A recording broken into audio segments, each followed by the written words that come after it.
ডানকুনির চাকুন্দিতে সবুজ ঈদ উদযাপন করল সেভ ট্রি সেভ ওয়ার্ল্ড।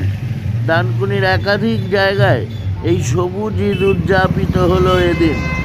বৃক্ষরোপণের মাধ্যমে পরিবেশ রক্ষার উদ্যোগ নিয়েছে save tree save world. Eid উৎসবকে কেন্দ্র করে পরিবেশ রক্ষার বার্তা দিচ্ছে সেভ ট্রি সেভ ওয়ার্ল্ড নামক এই সংস্থা। শব্দ দূষণ এড়াতে এবং প্লাস্টিকের ব্যবহার কমাতে সচেতনতা শিবিরের আহ্বান জানিয়েছে এই সংস্থা। শব্দ দূষণ এড়াতে ও প্লাস্টিকের ব্যবহার কমাতে সংস্থার পক্ষ থেকে অনুরোধ করা হচ্ছে নাগরিকবাসীর প্রতি। এই উদ্যোগের ফলে ঈদ উৎসবকে পরিবেশ বান্ধব ঈদ উৎসব করে তোলা যাবে, এমনটাই জানিয়েছেন পরিবেশ কর্মী Sheikh Mahmud Ali. Bureau report, Times of news Bangla. আজকে এই যে সবুজায়নের আরেক রকম বার্তা ঈদ উৎসব উপলক্ষে সবুজ ঈদ, এটা কিভাবে মাথায় এলো?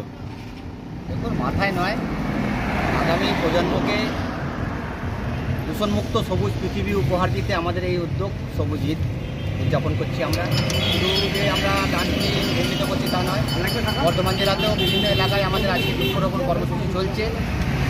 আমরা চাইব যে আমাদের ঈদটা আমাদের কাছে স্মরণীয় হয়ে থাকবে। এই যে বৃক্ষ আমরা আজকে রোপণ করলাম, এই বৃক্ষকে পরিচর্যা করবো, বড় করবো, সাথে সাথে এই এলাকার যে দূষণ আছে সেই দূষণকে আমরা রোধ করব। এই কারণেই আজকে আমাদের সবুজ ঈদ উদযাপিত হচ্ছে। সাথে সাথে শব্দ দূষণ মারাত্মক একটা ব্যাধি হয়ে উঠেছে, সেই শব্দ দূষণ থেকে আমরা বেরোতে থাকবো। বিভিন্ন সময় আমরা দেখেছি একটা ছোটোখাটো ফাংশন হলেই বড় বড় বক্স ডিজে নিয়ে এসে সেখানে নাচানাচি হই হুল্লো হয়। সেই জায়গা থেকে আমরা ফিরে আসবো, সেই জায়গা আমরা বর্জন করব, আমরা শব্দ দূষণকে বর্জন করব। সাথে সাথে আমরা প্রজন্মকে বুঝিয়ে দিয়ে যাব যে শুধু যে মানে বড় বড় ডিজে নিয়ে এসে নাচ গান করে হই হুল্লো করলাম মানে তবেই ঈদের আনন্দ করা যায়, নচেত নয়। পরিবেশ বান্ধব ঈদও করা যায়, সবুজায়নের বার্তাও দেওয়া যায়, জল অপচয়কে রোধ করার বার্তা দেওয়া যায়, সাথে সাথে প্লাস্টিক এবং থার্মোকল বর্জন করারও বার্তা দেওয়া যায়। এই কারণেই আজকে আমাদের এই সবুজ ঈদ উদযাপিত হলো। আমরা চাইব যে আমাদের যারা পরবর্তী প্রজন্ম আছে তারা এসে কমসে কম এই বিষয়গুলো দেখবে, যে আমাদের পূর্বপুরুষ যারা ছিল তারা ঈদের সময় সবুজ ঈদের উপহার দিয়ে গেলে কীভাবে সবুজ ঈদ উদযাপন করতে হয় সেটা তাদেরকে আমরা লক্ষ্যমাত্র মানে বুঝিয়ে দিয়ে গেলাম। তারা সেটাকে অনুসরণ করবে বা ফলো করবে বলে আমি মনে করি। আর কি কি গাছ বসালেন এখানে? বসালাম 5টি আমার হচ্ছে বকুল গাছ, একটি বটবৃক্ষ।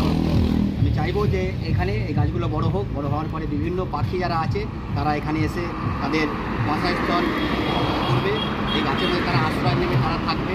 সন্ধ্যা সকালে একটা পাখিদের যে কিচিরমিচির প্রকৃতির যে আওয়াজ, সেই আওয়াজটা যাতে করে আমরা ফিরে পাই। কেন আমাদের এই গাড়ি ঘোড়া কল কারখানা মোবাইলের মানে মিউজিক এইসব দেখে দেখে আমাদের কান ঝাড়াফাড়া হয়ে গেছে। আমরা চাইব যে প্রকৃতির যে আওয়াজ আছে, পাখিদের যে ডাক আছে সেগুলো পুনরায় ফিরে আসুক। এই জন্যই আজকে আমাদের সবুজ ঈদ। অনেক ধন্যবাদ আপনাকে। সালমা খাতুন। আচ্ছা, এই যে ঈদের দিনে গাছ দেওয়া হচ্ছে, এটা আপনার কেমন লাগছে? খুব ভালো লাগছে। সবাইকে আপনি কি বলবেন? ঈদের দিনে সবাই গাছ লাগান, পরিবেশ সুরক্ষা রাখুন। সঠিক ও ন্যায্য মূল্যে অত্যাধুনিক মানের ফার্নিচার খুঁজছেন? একমাত্র ঠিকানা দিশা ফার্নিচার, জনাই চিকরন পোলের সন্নিকটে। ফার্নিচারের জগতে এক সাড়া জাগানো নাম দিশা ফার্নিচার। খবরটি নিবেদন করছেন চণ্ডীতলার আরোগ্য নিকেতন নার্সিংহোম।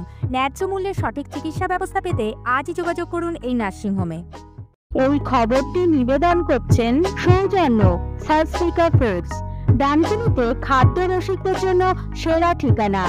একই ছাদের তলায় পেয়ে যাবেন বিরিয়ানি থেকে রোল, চাইনিজ থেকে কন্টিনেন্টাল।